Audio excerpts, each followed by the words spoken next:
Have you ever looked at a map and just wondered what kind of story is hiding behind a place name?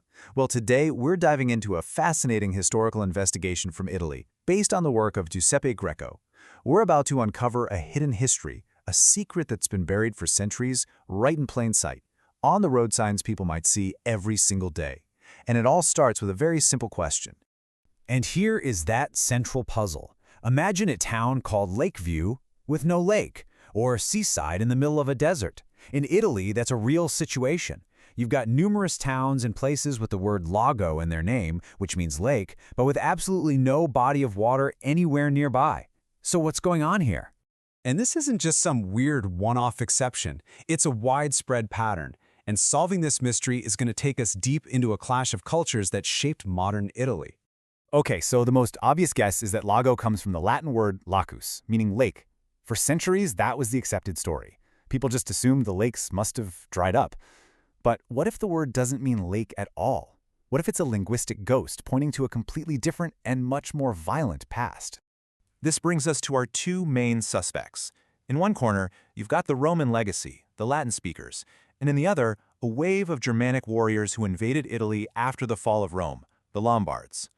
The key to our whole mystery lies in their languages.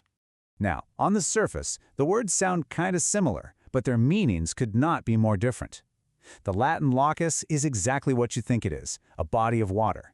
But the Lombard word, lagar, means something else entirely, a military camp, a garrison, a fortified outpost. Could it be that all these lake towns with no lakes were actually ancient Lombard military sites? It's a fascinating theory, but how on earth could we prove it? See, to crack this case, we can't just guess or rely on old theories. We need a system, a repeatable, verifiable, and objective method to analyze each place name and figure out its true origin. And this really gets to the heart of the new approach. It's all about moving past the old habit of just accepting an idea because some famous, authoritative person said so. The goal here is to build a case based on hard, verifiable evidence, not just opinions.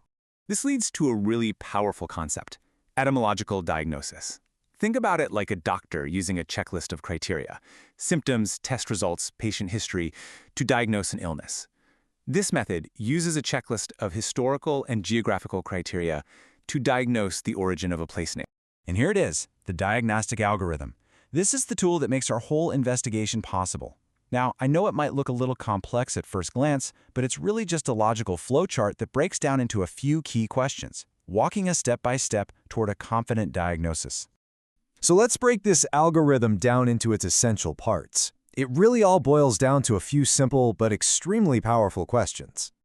So, first things first, there are some ground rules. We only look at names that appear after the Lombards arrived in the 6th century. Then we apply three main tests. Criterion A is the big one. Is there a lake? If there is, it's probably from the Latin lacus. If there isn't, we move on. Next, we look for supporting clues. Criterion B is there evidence the name was being used back in the Lombard era, and criterion C is the location strategically important. And this is where the detective work gets really interesting. That strategic location piece, criterion C, has its own little checklist. Was the site on a major ancient road? Was it in a border area, maybe facing off against their rivals, the Byzantines? If a place checks those boxes, that's a huge clue. It was a lagar, a military camp. So how do we measure our degree of certainty? The algorithm combines the results into an alphanumeric string.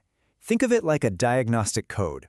This string isn't just a label. It's a direct summary of the evidence, telling us exactly how confident we can be in our diagnosis. And here's how that translates into levels of certainty. If a place only meets criterion A, the no lake rule, a Lombard origin is just possible. But if it meets A plus one of the others, the historical dating or the strategic location, it becomes probable. And if it satisfies all three, boom, the diagnosis of a Lombard Lakar is considered certain. Okay, so theory is great, but does this method actually work in the real world? Let's put the algorithm to the test with some actual Italian towns. And just look at how effective this is. Take Lago Negro, no lake, a history that goes back to the Lombard period, and a strategic location. It ticks all the boxes, giving us a certain diagnosis. Palago, which is just missing one piece of the puzzle, is probable. The system is even robust enough to rule out places like Lago in the province of Treviso, which fails that first crucial test. Finally, there's one last, crucial step. Like in any good scientific process, the diagnosis is verified. The algorithm's conclusion is checked against every other existing theory for that place name. This final check ensures that the Lombard Lager explanation isn't just one possibility. It's the strongest, most evidence-backed explanation we have. So, a simple word for lake turns out to be a map of ancient military strategy, hiding in plain sight. It really makes you think, doesn't it? The next time you look at a map, just remember that every name has a story. What secrets are hiding in the names of the places where you live?